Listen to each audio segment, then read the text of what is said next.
Let's start with Calvin Robinson, who's been a classroom teacher, also an assistant principal, governor and director at schools in London, and joins me on the line. Hello, Calvin. Good evening to you. Good afternoon. Thanks for having me on. No problem at all. So some indication from Downing Street then from the Prime Minister that they might do another U-turn effectively here and follow Scotland once again and introduce face coverings for children over 12 in the school environment. So would you support it if they did? I think the Prime Minister is right in absolutely ensuring that kids get back into school, but I don't think he's looking to do this. I think the school unions have been militant throughout. They're looking to push this on our government after what happened in Scotland, and I don't think it would be right. I've not met anyone yet who can demonstrate that large cohorts of pupils will be able to use masks properly and won't use them incorrectly. That doesn't mean they shouldn't wear them, though, does it? If they're not using them properly, it absolutely does mean they shouldn't wear them. If it results in means that we should show them how to use them properly.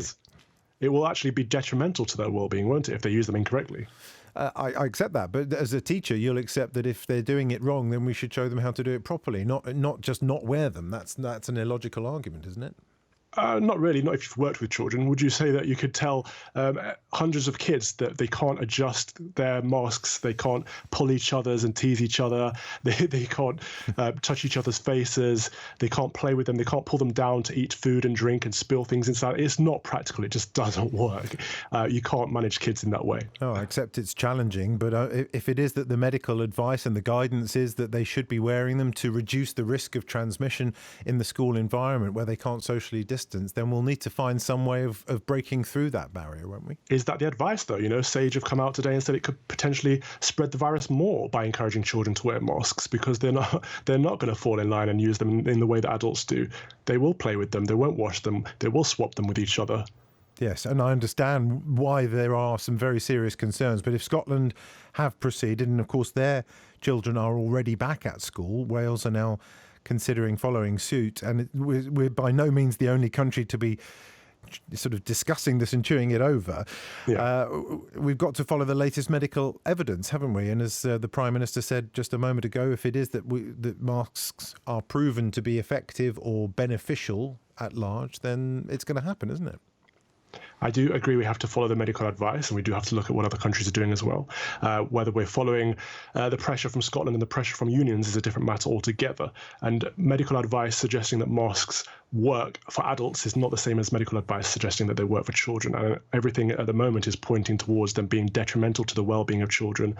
Behaviour will deteriorate, and it will be a health risk. We should be clear, though, shouldn't we, that the World Health Organization has identified effectively two groups here now of children, 11 and under, still exempt from wearing face coverings and actually providing very little benefit, but 12 and over, actually we're entering into a more adult-style environment, and actually those teenagers effectively at that point could be at risk if they're not covering their faces in an enclosed environment where they can't socially distance. So which evidence you choose to listen to, I suppose, is up to you in this particular moment, isn't it?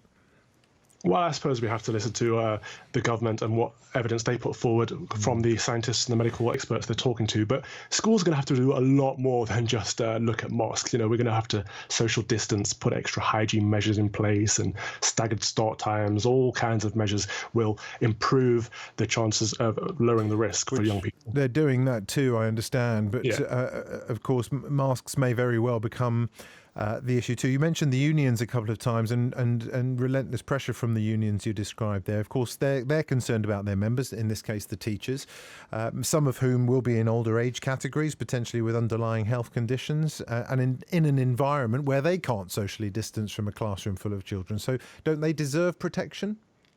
Teachers will absolutely have protection. We do risk assessments for every single thing we do in school.